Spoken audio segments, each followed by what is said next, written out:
नमस्कार. पोर्टल शिक्षक भरती संदर्भातील महत्त्वाची माहिती नुकतीच अ, समोर आलेली आहे आणि त्याच्या संदर्भातला महत्त्वपूर्ण व्हिडिओ आहे.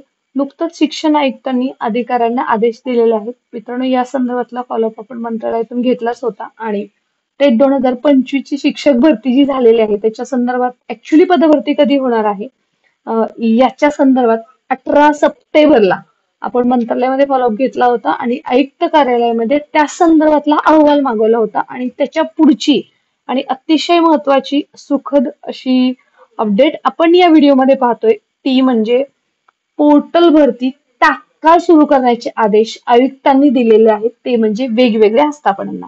आता या आस्थापना कोणते कोणते आहेत, ते आदेश कोणकोणते आहेत, कशा पद्धतीने भरती होणार आहे, याच बाबतीतलं डिटेलमध्ये आपण मार्गदर्शन या व्हिडिओमध्ये पाहणार आहोत. चॅनलवर नवीन असाल तर सबस्क्राईब करायचं आहे, नोटिफिकेशन ऑन करून येस आपलं व्हॉट्सअप टेलिग्राम जॉईन करा. या व्हिडिओच्या डिस्क्रिप्शन बॉक्समध्ये लिंक आहे.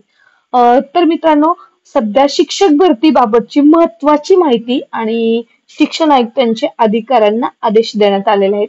मित्रांनो, लोकसत्ता यांच्याशी आपण नुकताच संपर्क साधला होता आणि मंत्रालयातून आयुक्त कार्यालयामध्ये जो अहवाल मागवलेला आहे टेट 2025 तिसऱ्या शिक्षक भरती संदर्भातल्या आणि त्याच्या संदर्भातली तात्काळ पोर्टल भरती सुरू करावी, पोर्टल रजिस्ट्रेशन सुरू करावं, 100% पदभरती करत असताना वेटिंग लिस्ट लावून कोणत्याही उमेदवारांवरती अन्याय न करता आरक्षण निहाय, प्रवर्ग निहाय, त्याचबरोबर टप्प्यामध्ये भरती न करता एक पद एक भरती अशा वेगवेगळ्या मागण्यांसाठी आपण पाठपुरावा करत होतो आणि त्याच्यावरती आता कारवाई सुरू झाल्याचं दिसतंय. आणि जर कार्यवाही नाही केली तर कारवाई कशी होणार आहे हे सुद्धा आपण इथं पाहणार आहोत. तर मित्रांनो, सध्या शिक्षक भरतीबाबतची महत्वाची माहितीमध्ये सध्या ही आपण न्यूज पाहतोय. नुकतंच आपण लोकसत्ताला याची आठवण करून दिली होती आणि त्यांनी आयुक्तांशी संपर्क साधला आहे आणि आयुक्तांनी स्वतः ही माहिती त्यांना दिलेली आहे. त्याच्या संदर्भातला आपण हे न्यूज पाहतोय. विषय आरक्षण निहाय रिक्त पदाची माहिती तयार असणे आवश्यक असून त्यासाठी बिंदू नामावली प्रक्रिया पूर्ण करण्याचे आदेश देण्यात आलेले आहेत. आता बिंदू नामावली काय आहे तर मित्रांनो, विद्यार्थ्यांच्या संख्येनुसार शिक्षकांची संख्या ठरते. एकदा का शिक्षकांची संख्या ठरली त्यानुसार रोजचं तपासणी, बिंदू नामावली आणि त्याच्यानंतर किती पद रिक्त आहेत, किती पदांना मान्यता आहे याचं पूर्णतः एक विश्लेषण, एक आराखडा शिक्षण विभागाकडे रेडी असतो, त्या वेगवेगळ्या आस्थापनांकडे रेडी असतो. मग त्या 1 ते 12च्या खाजगी, अनुदानित, त्याचबरोबर नफा, मनपा या सर्वच व्यवस्थापना असतात. आता आपण याच्यामध्ये खूप महत्वपूर्ण माहिती आणि याच्यासाठी आपण श्युरिटी फाउंडेशनच्या माध्यमातून जो पाठपुरावा केलेला आहे त्याला कुठंतरी आता गती आल्याचं दिसतंय. मी यश म्हणणार नाही जोपर्यंत पोर्टल रजिस्ट्रेशन सुरू होणार नाही. त्यासाठी आपल्यासारखे बरेच बांधव लढत आहेत, त्यांच्या प्रयत्नाला सुद्धा यश यावेत. परंतु सध्या जी काही भरती निकाल लागल्यापासून सुद्धा जो काही संत गतीने प्रक्रिया चालू होती त्याला कुठंतरी गती आलेली आहे हे मान्य करावंच लागेल. तुम्हाला काय वाटतं ते सुद्धा कमेंट सेक्शन मध्ये नक्की लिहा. राज्यातील शासकीय, स्थानिक स्वराज्य संस्था आणि खाजगी अनुदानित शाळांमध्ये शिक्षक पदभरती प्रक्रिया राबवण्यात येणार आहे. त्या दृष्टीने सन 2024-25 च्या संच मान्यतेनुसार मंजूर कार्यरत रिक्त पदे विचारात घेऊन करायची आहे. त्यासाठी विषय आरक्षण निहाय रिक्त पदांची माहिती तयार असणे आवश्यक असून त्यासाठी बिंदू नामावली प्रक्रिया पूर्ण करण्याचे आदेश देण्यात आलेले आहेत.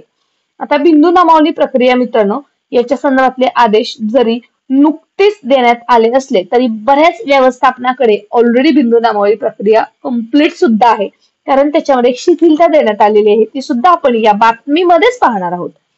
मित्रांनो, याच्यामध्ये शिक्षण आयुक्त सचिंद्र प्रताप सिंह यांनी या संदर्भातल्या सूचना परिपत्रकाद्वारे दिलेल्या आहेत. मित्रांनो, नुकतंच आपण पाहिलेलं आहे की आपण आयुक्त कार्यालयाला सुद्धा याच फॉलोअप साठी भेट दिली होती आणि आयुक्त साहेबांनी सुद्धा याच्यावरती आम्ही कारवाई करू, तर त्यासोबतच जे उपसंचालक आहेत आपले जे राजेश शिंदे सर आहेत त्यांना सुद्धा भेटून घ्या आणि त्यांच्यासाठी तुमच्या मागण्या सांगा असं सुद्धा त्यांनी सांगितलं होतं. त्याच्या पद्धतीने आपण ते काम सुरूच केलेलं आहे आणि खरंच मित्रांनो खूप बरं वाटतंय की कुठंतरी आता याला गती आलेली आहे.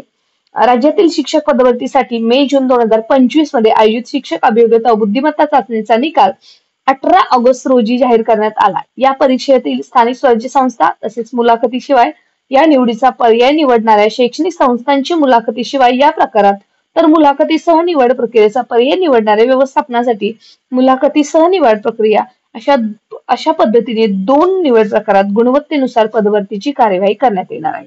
मागील पदभरतीच्या वेळी बिंदू नामावली तपासणी करण्याबाबत सविस्तर सूचना देण्यात आलेल्या आहेत आणि शिथिलता कुठे आहे मित्रांनो ते पाहणं गरजेचं आहे. तसेच मागील पदभरतीच्या टप्पा 2 मध्ये सन 2024-25 संच मान्यतेनुसार रिक्त पदे विचारात घेऊन कार्यवाही करण्याबाबतचे निर्देश देण्यात आलेले होते. त्यामुळे 27 फेब्रुवारी 2024 नंतर बिंदू नामावली तपासलेली असल्यास पुन्हा तपासण्याची आवश्यकता नाही. खूप अतिशय महत्वाची बाब आहे की 27 फेब्रुवारी 2024 नंतर ज्यांनी बिंदू नामावली तपासून ठेवलेली आहे सध्या त्यांनी बिंदू नामावली तपासण्याची गरज नाही. त्यामुळे मित्रांनो पोर्टल रजिस्ट्रेशन सुरू करायला आणि पदभरती सुरू करायला कोणतीच अडचण नाही आपल्या समोर दिसते. परंतु अशा बऱ्याच व्यवस्थापन आहेत आस्थापना आहेत. नुकताच आपण काल चॅनलवरती व्हिडिओ टाकला होता. त्यांच्या सुद्धा पोर्टलला जागा यावेत याच्यासाठी आपण प्रयत्न करतोय. त्यांनी बिंदू नामावली तपासणी करून पोर्टलला जागा दिल्याच पाहिजे याच्या संदर्भात सुद्धा परिपत्रक तुम्हाला याच चॅनलवरती आलेलं पाहायला भेटेल. शासनाच्या वेबसाईटवरती पाहायला भेटेल कारण त्याच्यासाठी आपण ग्राउंड वरती पाठपुरावा करत आहोत. कारण तुम्ही शिक्षक व्हावं या प्रामाणिक प्रयत्नातूनच हे कुठंतरी यश आपल्या समोर आल्याचं आपल्याला दिसतंय. मग आता त्यानंतर झालंय काय बिंदू नामावली ज्यांनी तपासली नाहीये अशा व्यवस्थापनाने शिक्षक पदभरतीसाठी तयार राहणे आवश्यक आहे असे सांगण्यात आलेले आहे.